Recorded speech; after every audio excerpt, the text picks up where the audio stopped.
ലോകത്ത് 20 മില്യൺ, ഇന്ത്യയിൽ 15 ലക്ഷം, കേരളത്തിൽ 50,000-ൽ കൂടുതൽ. ഇത് 2022-ലെ WHO-യുടെയും RCCയുടെയും കണക്കുകൾ പ്രകാരം പുതിയ ക്യാൻസർ പേഷ്യൻസിന്റെ എണ്ണമാണ്. ഈ കഴിഞ്ഞ 2024-ൽ കെയർ ആൻഡ് ക്യൂറിൽ മാത്രം ചികിത്സിച്ചത് 75-ലധികം ക്യാൻസർ പേഷ്യൻസിനെ. അതിൽ ചിലരെ ഇപ്പോഴും ചികിത്സിക്കുന്നു, ചിലർ നമ്മെ വിട്ടു പിരിഞ്ഞുപോയി. ലോകത്ത് 9.7 മില്യൺ ക്യാൻസർ പേഷ്യൻസ് ആണ് ഈ കാലഘട്ടത്തിൽ മരണപ്പെട്ടത്. അതെ, ക്യാൻസർ ഒരു വില്ലൻ തന്നെയാണ്. പ്രാരംഭഘട്ടത്തിൽ കണ്ടുപിടിക്കാൻ വളരെ ബുദ്ധിമുട്ടുള്ള രോഗമാണ് ക്യാൻസർ. അത് തന്നെയാണ് ആ രോഗത്തിന്റെ അപകടവും. ശരിയായ രീതിയിൽ രോഗനിർണയം നടത്തിയാൽ പൂർണ്ണമായി ഭേദമാക്കാൻ കഴിയുന്ന രോഗം തന്നെയാണ് ക്യാൻസർ. പഠനങ്ങൾ സൂചിപ്പിക്കുന്നത് 1/3 ക്യാൻസറിനും കാരണം പുകയിലയാണ്. 6 ലക്ഷം ആൾക്കാരിലാണ് പാസീവ് സ്മോക്കിങ്ങിലൂടെ മാത്രം ക്യാൻസർ പിടിപെട്ടത്.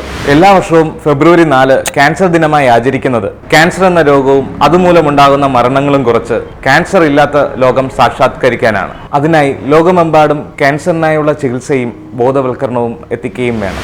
ജീവിതശൈലിയിൽ ലളിതമായ മാറ്റങ്ങൾ വരുത്തി പ്രോപ്പറായ സ്ക്രീനിംഗ് നടത്തി ക്യാൻസർ ഇല്ലാത്ത ഒരു ലോകത്തിനായി നമുക്ക് ഒരുമിച്ച് പോരാടാം.